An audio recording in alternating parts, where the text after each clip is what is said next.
All right, we're recording now. All right, I'll go ahead and get started. Thank you for joining us this evening for the MELS Town Hall meeting agenda. I have it up on the screen, and so we'll start with our continuing students who are in MELS 603 through 605. For those of you who have them as interns, you will keep them this semester. They are still assigned to you. You'll continue to work with them in the way that you have been working with them. Visits, if you've seen them one time before and they're doing okay, you can Zoom them. If they're not doing okay, go visit them. But it's not a required visit. It's just what you think you need to do. Will be fine with me.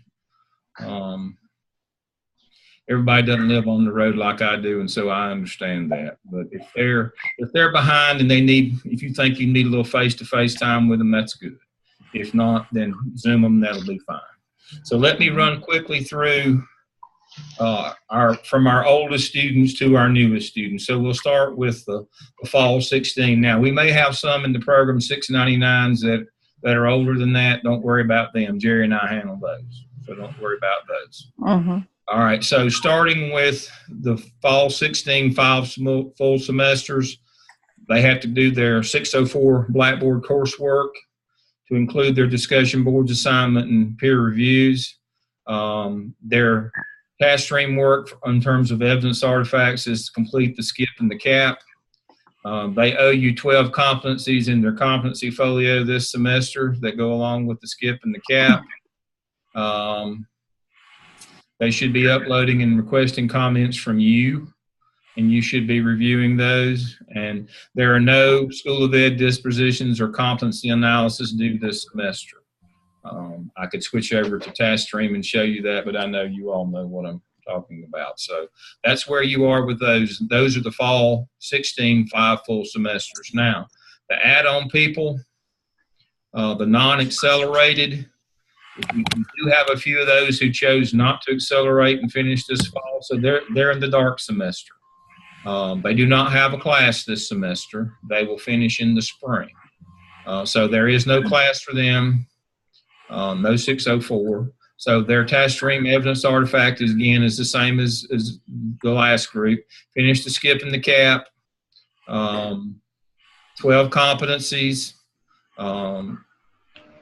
They do have School of Ed disposition, DRF portfolio for evaluation. Make sure that their old ones are done. One from last semester. They don't have any for this semester. But make sure you check and make sure that they did them. A lot of times students don't do them in the summer.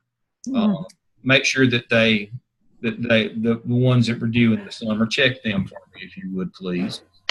They don't have any this fall, but I'll bet they didn't do them. Dollar bet says that most of them didn't do them in the summer.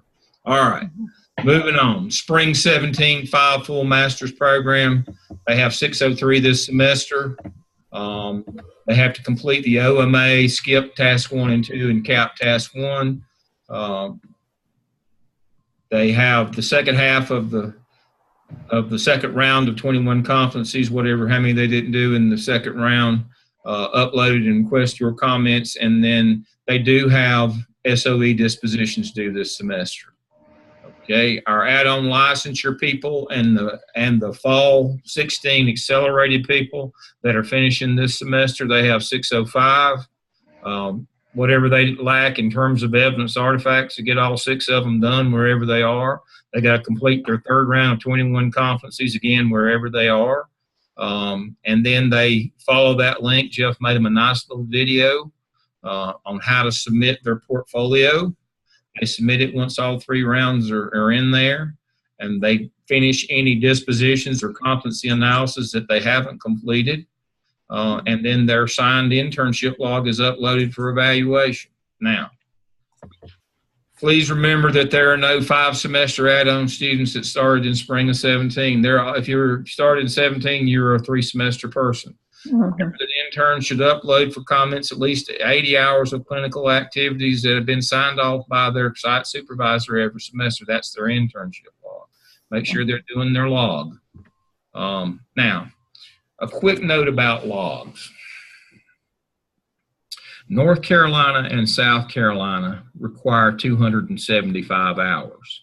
But because they're doing the portfolio as well, they'll let them get by with 240 hours, the 3 semesters of 80 hours. Virginia, not so much. Virginia requires 320 hours signed off internship log for licensure. That's pretty hard and fast in Virginia. They will not give them a dispensation for having done the portfolio. I know that's probably not a good thing, but that's their decision to make. And so if you have people who are going to apply for work in Virginia, and I just had one, by the way, but thankfully he's been in the 5-semester program, and so he had 400 hours in his, but that's one of the things that they did check. To make sure that he had his 320. So all of you folks who are in the border states up there and have folks that want to go on one side or the other, if you've got somebody interested in going to Virginia, they're going to need 320 hours. We only want 240, or if they're in a 5-semester program, they'll get 400. But if they're in a 3-semester program and they're only going to get 240, you need to remind them, hey, you need to come up with another 80 hours somewhere if you plan to go to Virginia. But I don't want to make it an across-the-board requirement for everybody, because that's just so few of the students that we have. So that's kind of a wrap-up of where we are with our current ones. The Fall 16 add-on licensure moving from 5 to 4. If they've not requested to switch, they need to do that to Jerry. If you get students, all the old ones should have already done this, but if you get one that says, well, I haven't established my competency folio, there's the YouTube link on how to do that, how to establish it, and there's a link right under it on how to submit it once it's completed. Jeff made us a couple of nice videos. They're both short and straight to the point on how to. Great. So if you don't know how to set up a competency folio or don't know how to move one for evaluation, right there are your 2 links. All right, your internship shell in Blackboard is the same one that you had access to. Students can continue to upload work in the drop boxes. Now, I have revamped the boxes just a little bit. I've tweaked them just a little bit, and let me show you that. Let me go to share. Let me go right here. All right, so what I've done, we'll say continuing students, we won't have any in 601. But so for the 3-semester program, with students in 603, it just says OMA for review. I'd like for you to try to drive the comments and the work that you do with your interns to this shell, that they have the shell and that you have access to the shell. Now, for OMA Task 1, there's only 1 box now, but I have gone in and have set it so that they can put work in there 2 times in that same box. After the second time, I'm concerned that I've set up the one for the new students this way so that they can see that they only get 2 times. I don't even want to tell the continuing students that they get 2 times.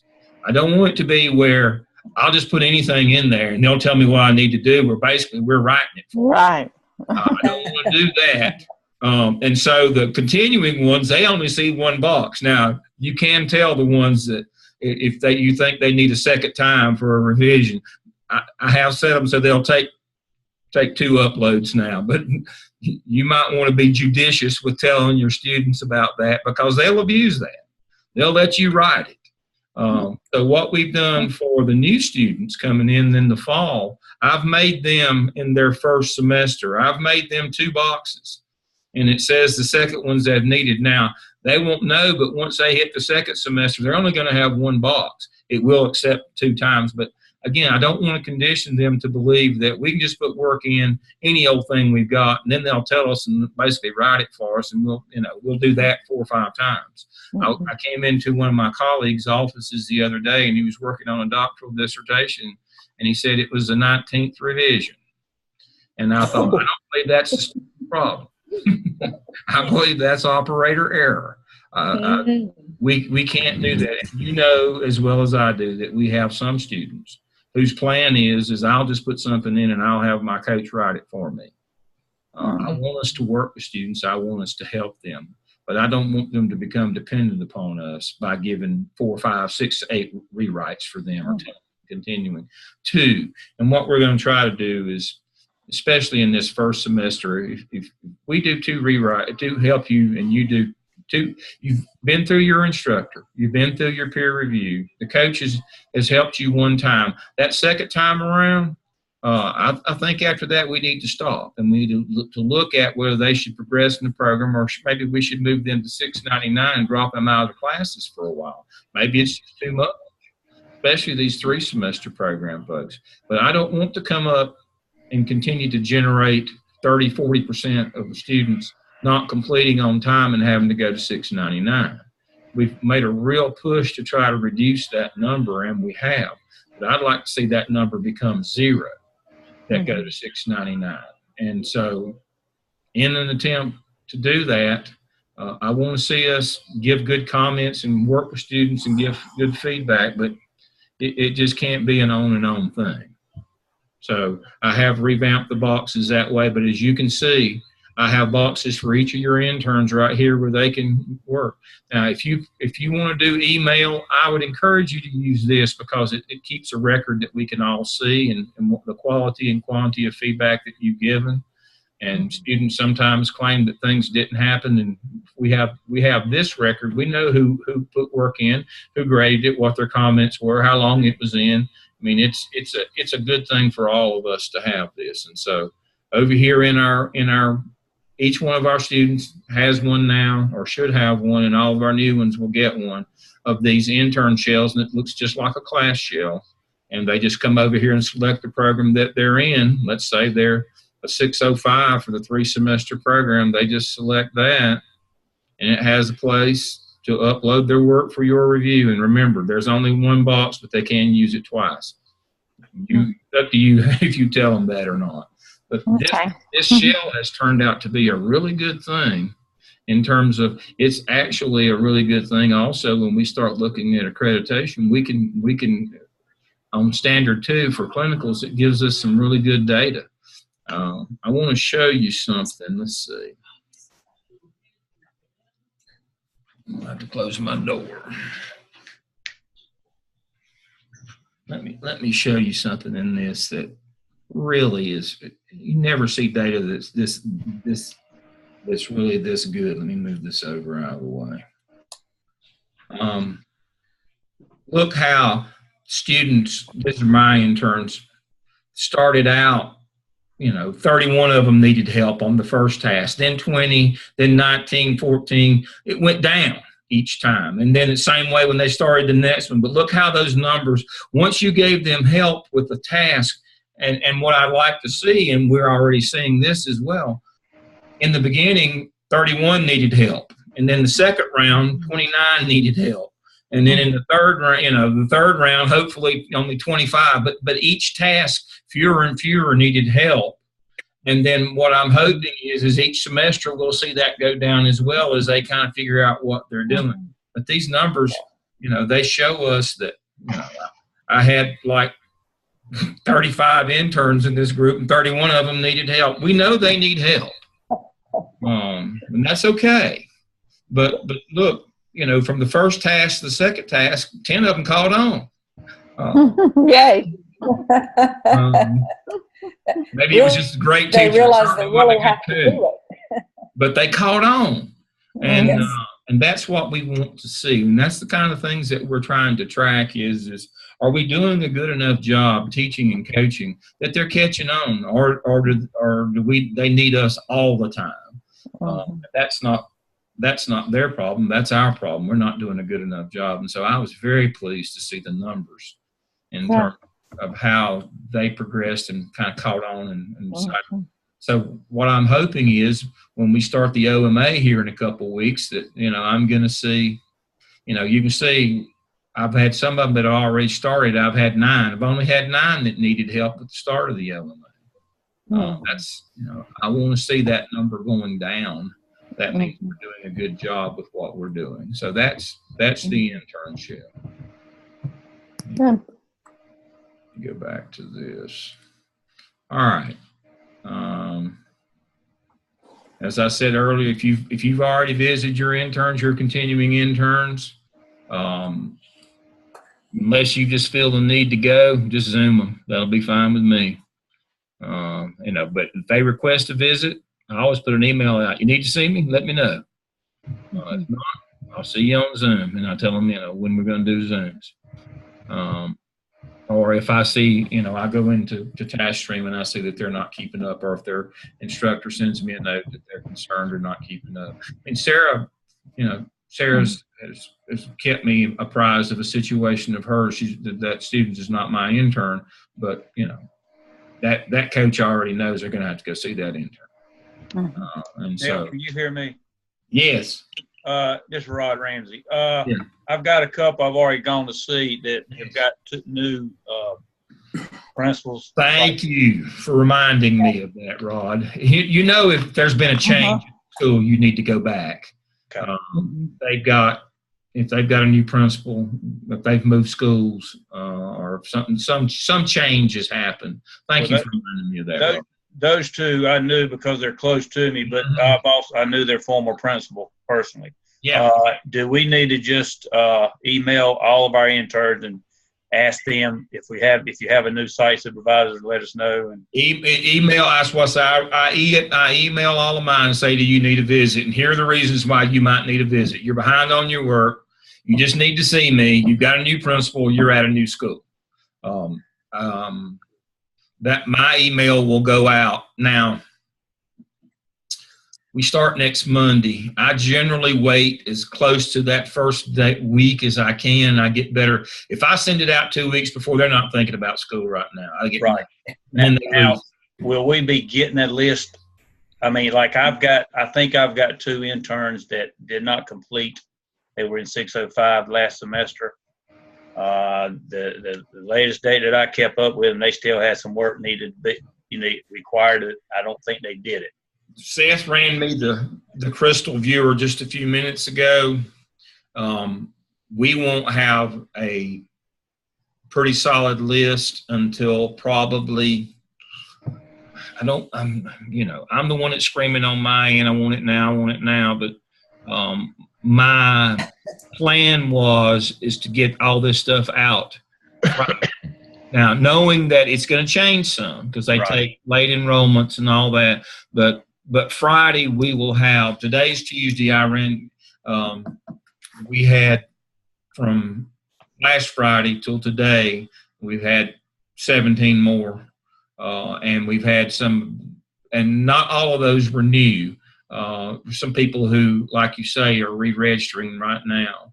And so, unfortunately, the ones that didn't complete usually will wait till the last minute. But on Friday, I will send you out new interns. I will send you out old interns. I will send out assignments on Friday. And that's going to include the new process that I'm getting ready to discuss. So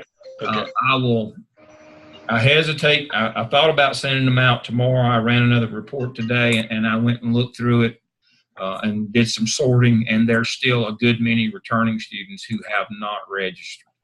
I'm hoping they'll have them done by Friday. I talked to Seth about it at length this afternoon, and he's going to follow up with that tomorrow about let's get all the continuing people registered. Don't wait 2 weeks in. But I don't want to send you out working people that you can't get paid for. If they don't register, then we can't pay you for them, or they won't pay you for them. And I don't want to do that. Okay. Thank you. But thank you, Rod, for reminding me of that. Yeah, but the visit is based on they need a visit. Something's changed, or they're not helping. All right. So let's talk about going forward with the fall 17 people. Fall 17, we're going to divide into Coach 1 and Coach 2. Coach 1 is going to be people who only make visits, period. You go in, you meet the principal. Here's a list of suggested activities that you're going to sign off on at the end of each month. Thank you for your participation. hopefully we'll find a little swag for you to give them something. They don't do Blackboard. They don't do task stream anymore. They don't. All they do is sign off on the internship log, and they're done. We don't have to train them in task stream. We don't have to go through getting them password and losing it and all that. I had a full head of hair. It matched my face when we started this process. Oversight supervisors being in task stream. I had a nickel for every school I've had to revisit or every email I've had to send directions or be on the phone. I could quit because I'd be a millionaire. And so we have taken that completely away, as you know. And so the coach, all coach ones have to do is visit. Those will be signed by proximity. If they're close to you, you go visit them. You get $50 for that 1 hour or less visit, and you get travel. You get a meal at least and travel and $50. And you do not have to do any coaching with them. You don't have to go to the shell. You don't do anything. No evidence artifact work. All you've got to do is go out and represent Gardner Webb and make a hour or less visit. That's it. And you get that. Now, Coach 2, you don't have to make any visits as a Coach 2. You'll be signed an instructor, and those assignments will come out on Friday as well once we're sure all classes will make. Supposedly this Friday we'll know what classes make and didn't make. And so as soon as we know on Friday, I've already got a plan in mind, but we're going to pair Coach. So, for example, Danny's on there somewhere. I'm going to take Danny. He's going to be my man. I'm going to be his Coach 2 this semester. I'm going to take a group just like everybody else, and so I can learn right along with everybody else what goes right and what goes wrong. And so when Danny has a class, I'm going to be the clinical coach that's for every one of his students that drives the traffic over to the internship. I'll be giving them comments. I'll be pacing them right along with Danny. We'll share in the responsibility to make sure that they do peer reviews. I'll partner with him. I'll be his caddy when he, 4 times during the semester, we'll come on together to make sure that we're doing the right things. Now, I don't visit any of those. There'll be somebody else who makes those visits. But I'll be responsible for their work and helping him and assisting in the peer review process to make sure, and then giving the first round of comments. And hopefully, not the second, I'll do the second round, but hopefully not too many second round comments. But we're going to pair, CC2s will not be paired by proximity. They'll just be paired with instructor. So if Barbara has a 601 class, you'll have one coach that she works as her partner, as her assistant, basically. It's kind of like teacher and teacher assistant. It is actually it's going to be a peer relationship. And so that's the way we're going to do those. And so Jerry's got a couple of classes of 601, and somebody's going to get the short straw and have to work with him. I'm thinking it's going to be Sarah. No, it's not going to be me. That's a job for Superman. All right, I'm not sure about that. Jerry's listening. I'm just pulling his leg. But seriously, I mean, that's the kind of thing that we'll do in that. And Coach 2 does all the functions. You'll go in and do their portfolio with them. Coach 1's going to teach them how to set it up and make sure their DRF is in there. And you'll just look at their work. You'll give them comments. You'll do their competency analysis once they get how many competencies they're doing that semester. You'll go in and they'll submit. They don't submit competency folio until the very end, until all 3 rounds are in. But each semester, or 3 semesters, they submit a competency analysis, and basically you go and look at their folder, and if it looks good, that's where you give them their grade. Now, there's a reason why that we separate the competency folio and it's not in the regular DRF until it's completed. It's another one of those things that once it's graded, we can't go back and fix it. And so if they submit it too quick and we accidentally grade it, so we've moved it to a different place to stop the accidental grading. But yeah, the Coach 2 will do everything that you folks are doing now, except you don't have to do visits. You get paid $150, same as you do now. You get paid your $150 and don't have to make a visit. But you're gonna help the instructor peer review process. Dale, I'm just curious, why the separation between the 2? Because we went to South Carolina. Okay. We just can't. We just can't assign by proximity anymore. We're gonna have to have people that we just hire to do visits down. So we've actually got a couple in Georgia. We're in the far, far west of North Carolina again, and the far, far west of South Carolina.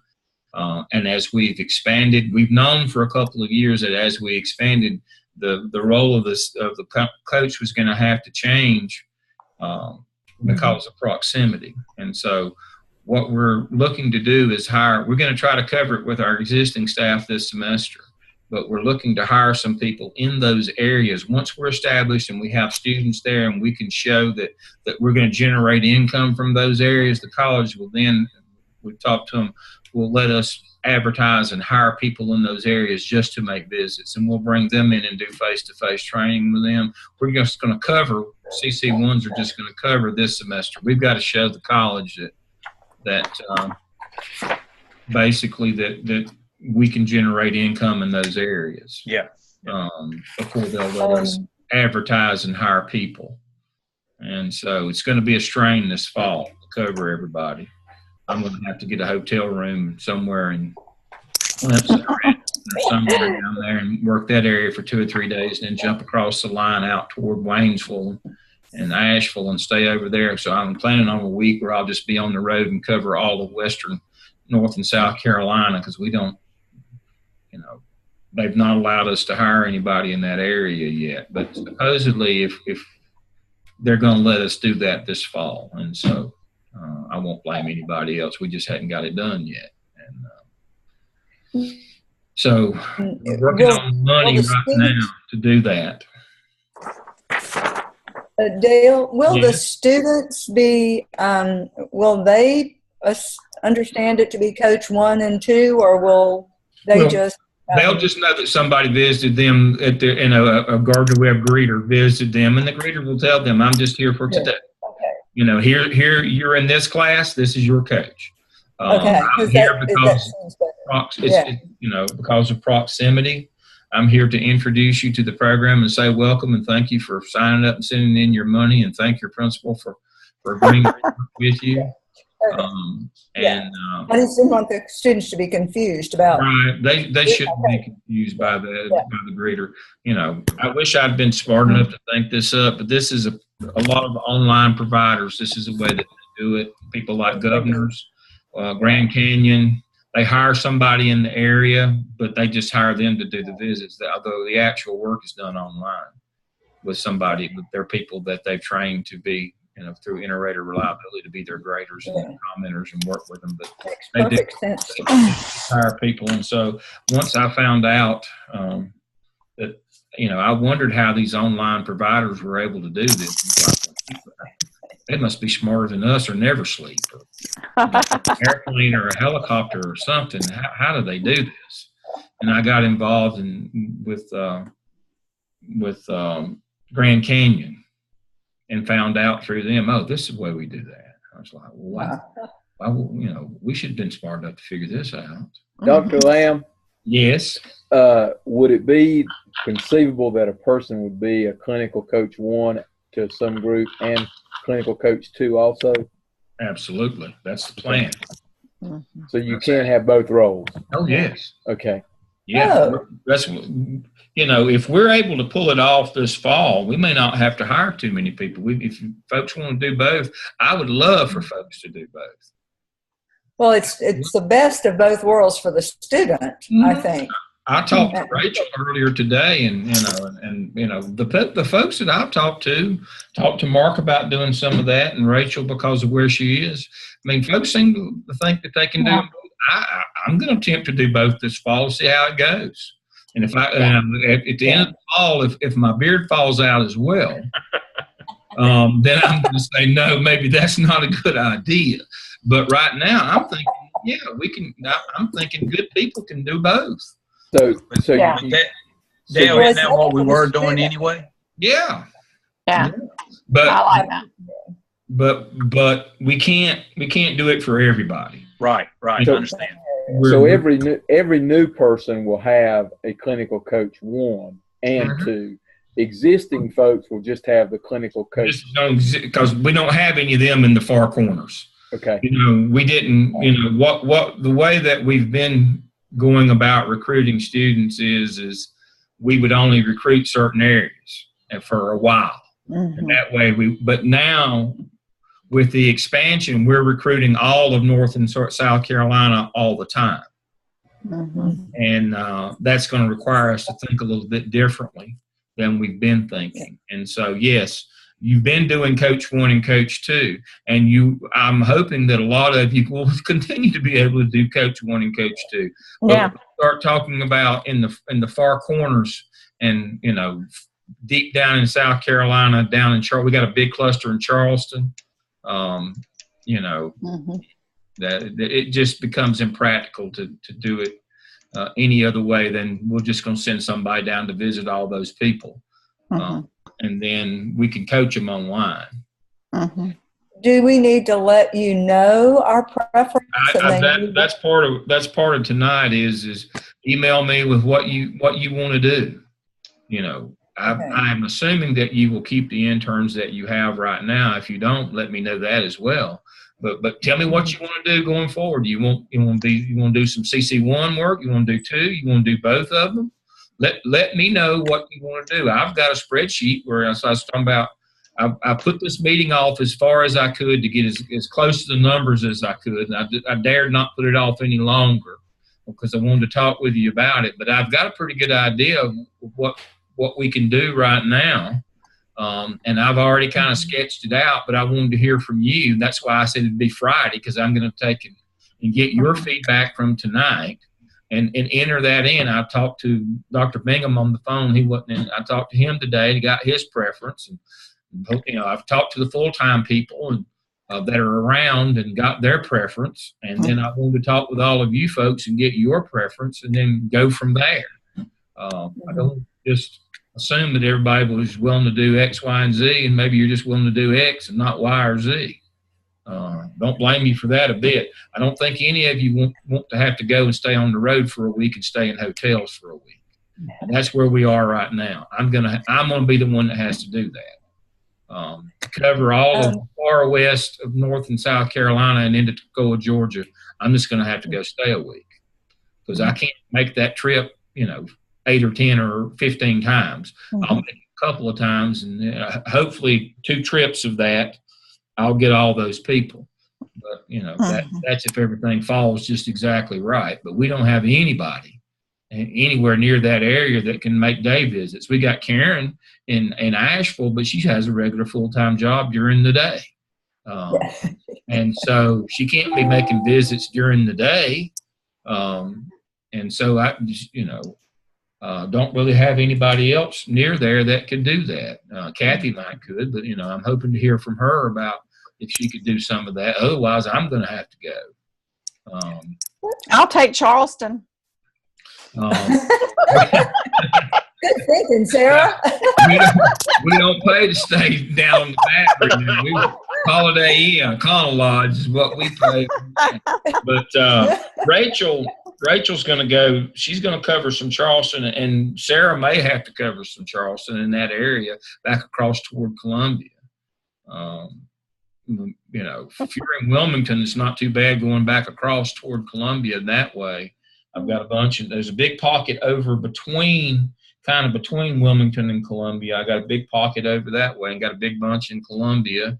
Got a big bunch in Charlotte that's going to have to be covered. But we've got a bunch far west for the first time ever online. We've got a bunch in the far west, that west of Asheville, and out toward Toccoa, Georgia, and down, some places way out in that very northern tip, out well past Greenville, down past Clemson. We got a bunch out in that area. Dale? Yes? Just Steve. What about down at in the New Bern, Morehead City area? No, we only got one from Wilmington this time. Okay. East Carolina kills us. Place down there. All right, Steve. Dale, to let you know, and you probably already know this, but I'm off Interstate 40. Yeah. So if you need me to make any trips to Asheville, that's not going to be a problem for me. Great. Unfortunately, we didn't get a lot from Asheville. We've been there, but it was west of Asheville where we got all this bunch this time. Asheville's a pretty easy trip for me. Got the house in Forest City, and I just, I'm right there, right off the interstate there, and I can be in Asheville in about 50 or 55 minutes. and but I didn't get any. We didn't get any in Asheville. They're way on out. I was out there. I was actually out there today. I left, and it took me from Cherokee back to here today. It was a 4-hour drive today, one way. Well, just know that if you need me to go that direction, not the most fun I've had lately. Thank you. But traffic wise, today was brutal. But even still, it's 3 hours or so from here, even if there's no traffic, to get to Cherokee.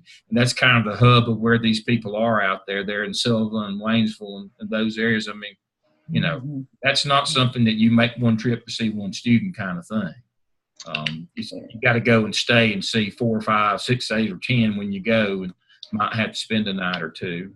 Well, Dale, I've got family in Waynesville. If that's an issue, go to casino. Yeah.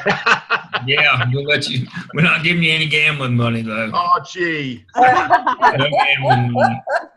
Now, Steve. The Baptist preachers would be over here with torches. We need gambling money, drinking money. You can't do Don't that. put that on the expense sheet. No, can't do that. All right. Just as a review, I have it here for you on your agenda, and it tells you all the things that I've just told you. So I've done the operational definitions for you. So if you have a question, I've already written it out. And so for these new people coming in, whether they're in the 3-semester or 5-semester program, they got to do 601, the APSEL, the competency analysis, SOE dispositions, and 12 competencies if they're in the 5-semester program. If they're in the 3, they've got to do the APSEL and APTEL and the whole round of competencies, including the digital learning competencies. Now, if you know you've been in the competency folio recently, let me see if I can get to that. Let me go back to the desktop share screen. Okay. So if you've been folios and web pages, if you've been to the competency folio, you know that we have 21 regular competencies, communication down through visionary. We also have digital learning competencies. Now, what we're going to do here is, and this isn't live yet for a reason. We don't like it. We're going to try to fix it a bit. These are not in addition to their regular 21 competencies. We need for them to basically, you link back to one of these and show us that when you satisfied that competency, you used a digital format to do that. A vision for digital teaching and learning in their schools, embedding into the strategic plan and execution, a clear for digital learning. So we're going to do a little module in 601 for digital learning on 21st century skills. And they will link back to one of these that show that digital learning, something that they did that actually linked to 21st century. So this won't be any new work. And so we can't turn that link on live in TaskStream, so we're going to figure out a better way. We'll have that done in another week. Seth's a pretty smart young man. He's working on it right now. But these digital learning competencies are not in addition to the 21. These will be embedded in the 21. So we'll show you how to do that a little bit later as soon as Seth gets it figured out. As I said, he's a pretty sharp young man. He'll figure it out. So back to the town hall agenda.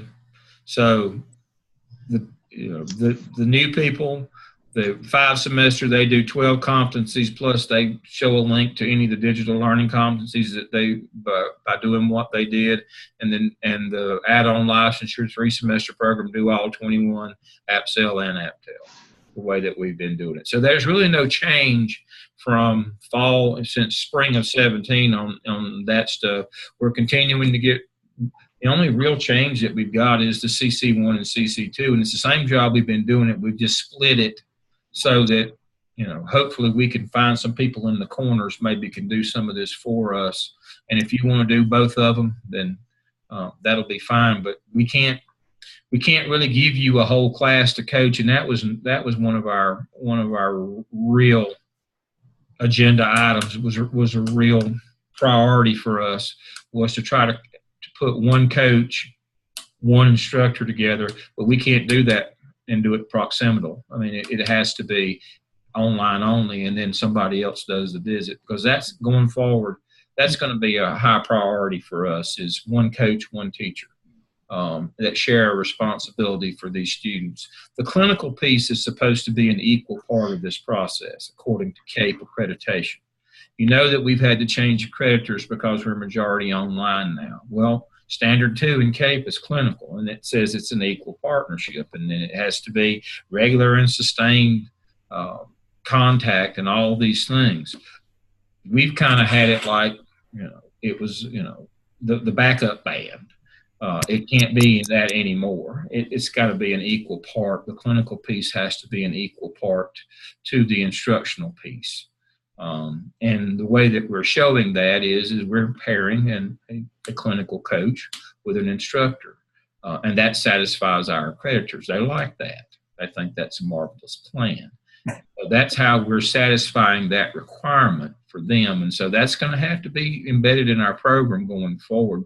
I think it's great, but even if we didn't like it, wouldn't matter. That's what we've got to do going forward to show that the clinical piece, and that's why we're putting a clinical advisory board together. We have a curriculum advisory board already, but we're now being required to put together a clinical advisory board. I sent out an email last night. I've already got some folks back, principals across the state, who either came through our program, had one of our interns, or hired one of our graduates. Those are the three criteria. And we've got one, actually, believe it or not, we've got one principal in Wilmington at Parsley who's all three. She's a Shelby girl. Yep, I know her. Robin Hamilton. Robin Hamilton. She's a Shelby girl, graduate of our program. She and I did our doctorate together. Right. Hosted Pam Cannon, one of my interns years ago, and just hired Romy Wheeler, who was as assistant principal there. Who was originally from Sawmills and moved to the area in an early, pre-retirement move. And so we're putting together a clinical advisory board, just like a curriculum advisory board. It's becoming an equal partnership, and that's part of the reason for the change as well. We needed to partner a coach with an instructor so that the clinical piece came back to the forefront and is an equal partner with the instructional piece. The instructor is going to take the lead, but the coach has got to be right there with them doing those things. And so we'll partner with those. And so I'll get the assignments out on Friday. You tell me what you want to do, and I'll do my best to make it happen. We got the numbers today went from 153 to 170, and that jump was from last Friday. So we've got 170 new ones enrolled. So our total right now, as of today, is 315. We got 315 of these babies to serve. What is the average class size? It's going to be 20. About 20. Wow. Yeah. Okay. And if you get 20 and you get 150 apiece, you make $3,000 for coaching that class. We're going to make it worth your while. We're going to make it worth your while to coach a class. That's pretty good pay. Dale, when you send out that list of our interns, you'll send out all the information on them, who the site supervisor is. I will. I've got it. Okay. One other thing I had mentioned to Seth earlier, and maybe I'm the only one that it happened to, but at the end of last semester, I think I had 14 interns that were supposed to have graduated this past semester, and I probably had 5 or 6 of them come to or ask me that they needed their site supervisor needed their username and password for TaskRabbit. And I had said something to Seth then about on this list, and I know one semester we actually did this, could we get that on this list instead of bothering Seth? You shouldn't have any that you need that for now. Okay. All those people just graduated, or they're 699s, and of course yours, I may have you do 699 with them, but yeah, I was just looking. So they don't they will no longer have to do the certification competency at the end of the 5. Nobody that we have in the regular program right now, unless they're a holdover that didn't graduate, nobody that we have right now has to have any input other than a signature on their log from their site supervisor. Okay, good enough then. That makes it easier. A whole lot. And so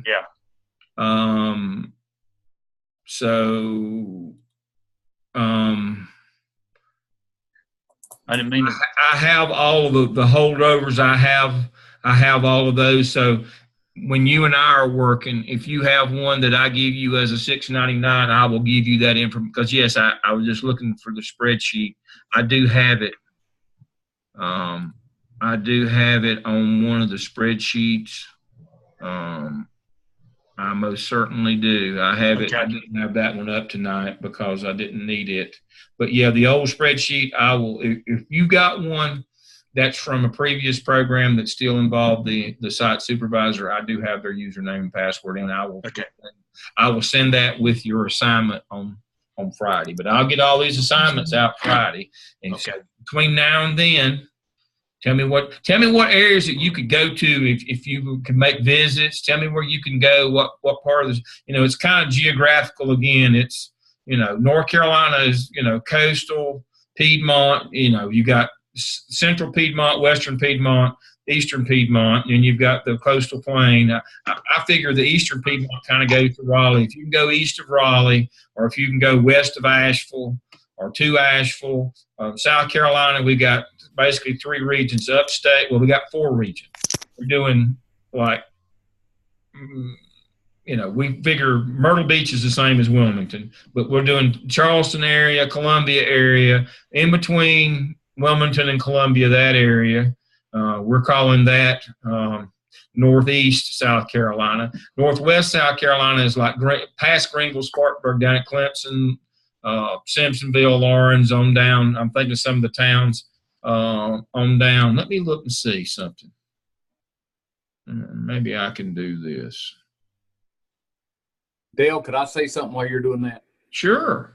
All you coach, I want to thank y'all for agreeing to do this. I was up in East Henderson High School today talking to some potential MELS students, and when I explained to them that we have a 2-pronged approach to classroom instruction and internship, their ears really perked up.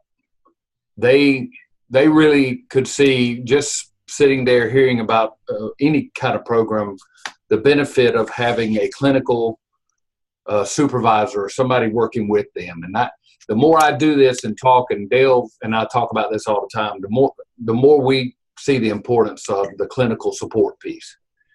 Because they can learn things in the classroom, but that doesn't mean they can do it in the building.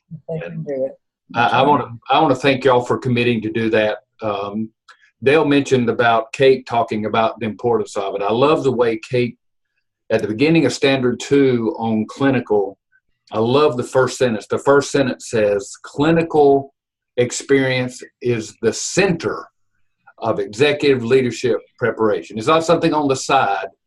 They say it is the center, that you can't learn how to leave outside of working on site. And that, I just think you folks are the unsung heroes of this program that go out there and work with them and really deal with the skills. And it shows, because our graduates are getting hired at great levels, and that's just a credit to y'all. So I just wanted to tell y'all I appreciate the work that you do. Yeah. I echo that. Thank you. Thanks, Jeff. You jump in any time, say these things, but yeah, the clinical piece is coming to the forefront. We've believed that for a while, but now it's really coming to the forefront. Let me see if I can close this line. No, of course not.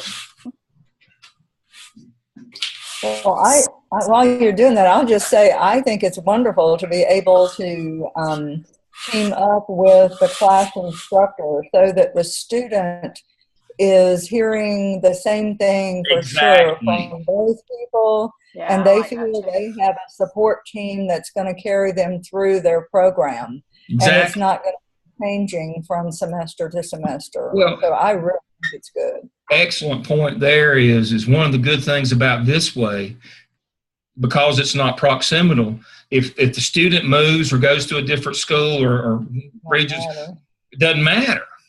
Right. And that's been a real problem for us. Is students, they don't just move, from one school to the next in the same district. They, just like I was mentioning Romy a few minutes ago, Rosemarie Wheeler, she goes by Romy. She was my intern. She moved from Sawmills to Wilmington. That's a pretty fair piece. And I had to switch from that. I kept her, and I went from Caldwell County to New Hanover with that same intern. We can't expect people to do that when their intern moves like that. I mean, that was, I didn't have anybody else down there except her at that time, and so I had to make a special trip. I mean, I've done the one-offs all over the state. We got to stop doing the one-offs. It burns our days and our time too much, and we need to better focus on the work. Yeah, visits are important, but yes, Jeff's right. It's becoming an equal piece. So looking at some of the towns, what I was talking about, Northwest South Carolina, I've got Toccoa, Georgia, Westminster, Walhalla, Westminster, Simpsonville, Clemson. That's what I'm talking about. I've got those way down in that corner. I'm going to try to cover those. You say my name next. I'm going to try to cover those. There's not that many, but, that's not something that you can just, I'll take those and work with them. And then for somebody who lives, in another part of the state, many in Rock Hill, Charleston area, we've got, Harleyville, Goose Creek, North Charleston, Summerville, and North Charleston. I mean, they kind of clustered in the very corners this time. And if we go back to, let me go back to sheet 2 here. This is the one that's killing me right here. I mean, Swannanoa, Mars Hill, Fletcher, Canton, Elk Park, Waynesville, Fairview, Clyde, Arden. I've got some way out there in the corner, like I was talking about. And then the Western Piedmont's not too bad, but I was kind of disappointed we didn't get a lot from Asheville. We got them further than that, but we got some in the Triad. Raleigh was big. The Northeast, we've got 1, 2, 3, 4, 5, 6, 7, 8, 9. We got a bunch out in the Northeast again. As far as Roanoke Rapids, Elizabeth City, Greenville, Rocky Mount, Tarboro, Grimes, we got people out there. But anyway. Yeah, and Dale, I want to mention something. Y'all may not realize this, but when they recruit for us, they basically one semester they'll recruit, say, the eastern part of North Carolina, and then the next semester they'll recruit the western part, like Charlotte to Asheville, and then they'll flip-flop back and forth. Well, used to, we would see, like, if it was the Eastern, last semester, was it spring that was Eastern, Dale? Mm-hmm. We basically had everybody from about Winston-Salem east. Mm-hmm. I don't think we had anybody west. The western 25 counties, we didn't have anybody. Right. Didn't have a one. Well, what's happening now, and I credit the coaches, you folks, for this, is we're getting students from the other side of the state that we're recruiting now. So we're recruiting all over now. We recruited the western side, and now Dale's got about 8 or 10 up in Roanoke Rapids and Northeastern. What that is some of those students are getting referred by some of our other students. Rather, so used to we didn't have a lot of positive talk of our graduates. They weren't recommending anybody. That's starting to change a little bit, and that's changing because of the service. The thing that we have an advantage at Gardner Webb is customer service. We can do that as well or better than anybody else. And what happens is when y'all do that, they start telling other students they're recommending, and y'all know how quickly that'll grow. If everybody got one person, we double overnight. So that's starting to happen. That's good news. And I credit the coaches who go out there and you meet the principals and assistant principals and you develop a relationship. And some of those, the story I use is I had to go to Kitty Hawk this spring. I know you feel sorry for me. I had to go all the way out to Kitty Hawk. Yeah. But the principal there had retired from Virginia up in Richmond and come down to Dare County as a principal, and he nor the intern had ever heard of Gardner Webb University. And when I went in and met with him and talked with the school secretary, they were fans of Gardner Webb when I left. And again, you know, for some of y'all need to remember, you're the only face of Gardner Webb some of these schools will ever see. They'll have no other interaction, and so that's why it's so important. But also, again, y'all do such a good job of representing the university, and when you serve those students well, you're not only serving them, but you're serving other students that they'll tell about. Mm-hmm. That's excellent. When you go out and talk and meet some of these folks, that becomes very obvious that they become big fans of Gardner Webb. So. Mm-hmm. Jeff's absolutely right. And what I was referring to earlier is we have paid recruiters that just recruit certain areas. But right now we're recruiting all over, and part of it's them, but part of it is us or y'all. So now our model is, that's why I say our model, you know, we want to pair our coaches, and we don't, but we're going to have to develop a new model because we're doing such. We recruited a lot of students this time, or a lot of students came that weren't recruited by our professional, by KTA. They came from word of mouth. And so we before we could plan where we need to be and have people in that area, this semester that we knew it was coming and it hit this semester, that was out the window with the South Carolina people and all these people that we got from areas that we didn't even recruit. We've kind of turned that corner now where we're doing self-recruiting from the work that you folks are doing, and we can't just say, well, we're going to recruit the West this time. It's geared up there. It doesn't happen that way now. We're spread everywhere, and I can show you. We're in the West, we're in the Western Piedmont, we're in the Central Piedmont. We're everywhere. And not just one-off students. I'm talking about clusters, big groups, and so. We got 170 students right now signed up.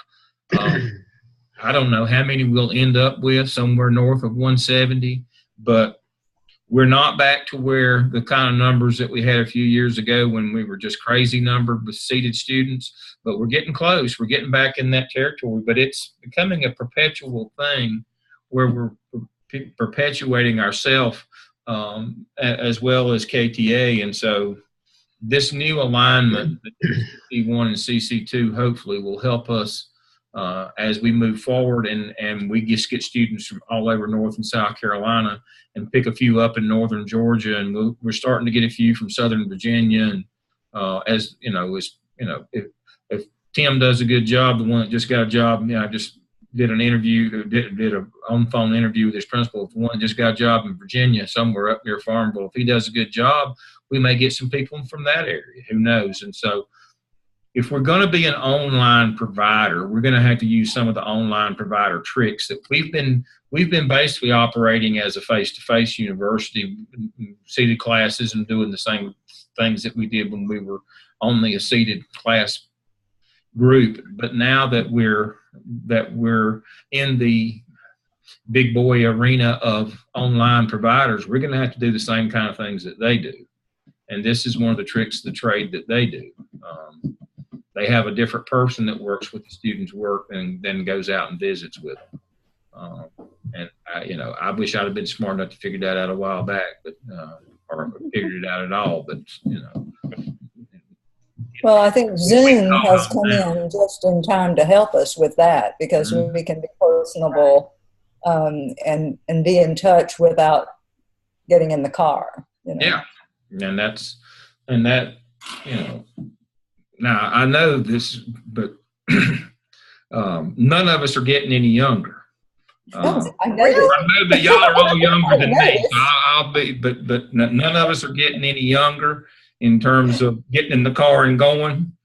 And so, I don't want to be ugly here, so I'll just stop. But the fewer visits that we can make that are unnecessary, the better off we are.